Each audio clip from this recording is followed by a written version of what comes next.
Hello everyone, welcome back to my channel score max 6 to 10 class 10 का science है। NCERT का topic wise पढ़ा रहे हैं। चैप्टर है केमिकल रिएक्शन एंड इक्वेशन। पहला चैप्टर है। डेट हो जाएगा फ्राइडे 14 अगस्त 2026। मॉर्निंग में मेरा अपलोडिंग टाइम है 7 AM to 8 AM। आज लेट है मगर तब भी अपलोड करेंगे क्योंकि स्टूडेंट का डिमांड है। सर लेट हो जाए तब भी उसके बाद भी कर सकते हैं आप। देखिए तीसरा है, पहला तो हम लोग पढ़ लिए हैं कम्बिनेशन रिएक्शन, दूसरा डिकम्पोजिशन रिएक्शन, तीसरा है displacement reaction. A reaction in which A more reactive element displace A less reactive element from A compound. देखो डिफिनीशन हमने पढ़ दिया, पहले आप समझने की कोशिश करते हैं। तो देखिए रिएक्टेंट है, ये प्रोडक्ट है, मतलब A+B+C है। ठीक, क्या बने, कह रहा है कि A reactive in which the more reactive element, बस यही समझना है। यहाँ पे मोर जो लिखा है ना, मोर रिएक्टिव एलिमेंट डिस्प्लेस कर रहा लेस रिएक्टिव एलिमेंट को। जब आपको पीरियोडिक टेबल पढ़ाएंगे ना उससे और आपका कॉन्सेप्ट क्लियर होगा। इतना मान जितना समझा रहे हैं बस उतना दिमाग में रख लीजिए। कह रहे A+B+C है, रिएक्टेंट बन गया AC+B। तो मोर रिएक्टिव, ए क्या है, मोर रिएक्टिव है किससे, बी से। तो ए क्या कर देगा, बी को डिस्प्लेस कर देगा। क्या कर देगा यहाँ पर, डिस्प्लेस मतलब हटा देगा। तो इसके जगह पर कौन आ जाएगा, ए आ जाएगा। तो क्या बन जाएगा इक्वेशन नया, AC बन जाएगा, बी क्या हो जाएगा, डिस्प्लेस, अलग हो जाते हैं। लेकिन hence A is more reactive, A क्या है, बी से ज़्यादा ताकतवर है, इसे समझिए। तो ए बी को क्या कर देगा, हटा देगा। तो अब उसके जगह पर कौन आ जाएगा, ए आ जाएगा। देन बी, सो ए डिस्प्लेस बी, बी सो ए डिस्प्लेस बी। एनसीईआरटी का एग्जाम्पल लिए हैं। एनसीईआरटी का क्यों, एनसीईआरटी पढ़ा रहे हैं उसी से एग्जाम्पल आएगा एग्जाम में। तो देखिए क्या है, आयरन है, Fe को क्या बोलते हैं, आयरन, प्लस किसके साथ रिएक्ट कर रहा है, कॉपर सल्फेट के साथ। तो क्या बनेगा, आयरन किससे मोर रिएक्टिव है, कॉपर से। तो आयरन किसको हटा देगा, कॉपर को उसकी जगह से हटा देगा। तो क्या बन जाएगा, आयरन सल्फेट बन जाएगा, अब प्लस कॉपर अलग हो जाएगा। ठीक, या फेरस सल्फेट भी दूसरा नाम है आयरन का, फेरस सल्फेट। देखिए जो कॉपर सल्फेट होता है वो किस कलर का होता है, ब्लू कलर का है।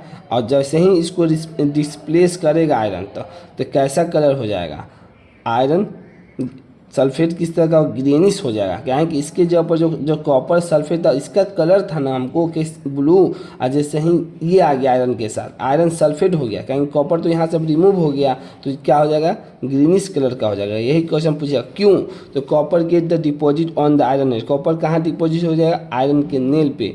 ठीक, iron nail get the brownish, iron nail कैसा हो जाएगा, ब्राउनिश या रेडिश कोटिंग, मतलब उसके प्लेट पर कोटिंग ऑफ द कॉपर। ठीक, ये दो पॉइंट बहुत इंपॉर्टेंट है। अब देखिए इंपॉर्टेंट एग्जांपल क्या दिया हुआ है कि जो जिंक, अगर देखिए किस चीज़ का एग्जांपल है, डिस्प्लेसमेंट रिएक्शन का एग्जांपल है। तो आपको डिस्प्लेसमेंट रिएक्शन कहेगा और फॉर एग्जांपल कहेगा, तो आपको लिखना होगा। ठीक, देखिए इंपॉर्टेंट एग्जांपल Zn+CuSO4, जिंक किसको रिप्लेस कर देगा, कॉपर, क्योंकि जिंक क्या है, मोर पावरफुल है किससे, कॉपर से। तो क्या जिंक सल्फेट प्लस कॉपर अलग हो जाएगा। और लीड का सिंबल क्या, Pe, किससे, CuCl2। तो लीड किसको डिस्प्लेस कर देगा, कॉपर को, क्या बन जाएगा, PbCl2 plus Cu। Zinc and lead are the more reactive, लिखे जिंक एंड मोर रिएक्टिव किसके, देन कॉपर से, कॉपर से। तो so they can displace the copper from its compound, क्या बन जाएगा, डिस्प्लेस करके क्या बना, कॉपर एक कंपाउंड बन जाए, मतलब डिस्प्लेस करके। अब देखिए क्वेश्चन इससे क्या रिलेट होता है, क्वेश्चन बनता है why does the colour of the copper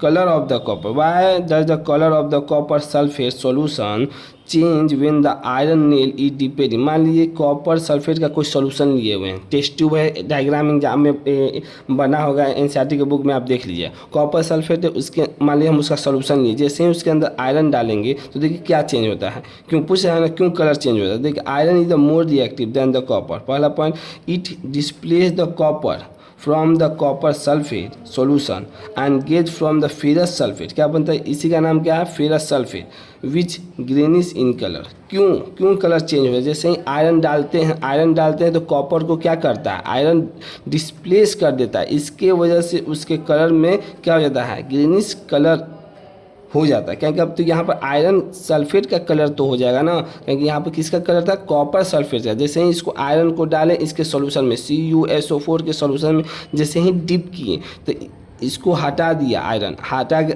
अब यहाँ अपने ही जुड़ गया, जैसे ही अपने ही जुड़ा तो उसका कलर किस तरह का हो जाएगा, ग्रेनिश कलर का, इसीलिए इसका कलर क्यों हो जाएगा, चेंज हो जाएगा। इसकी जगह पर स्पेस नहीं तो आप यहाँ पर इक्वेशन लिख दीजिएगा और आपका इसका सॉल्यूशन स्टैंडर्ड फॉर्म में हो जाएगा।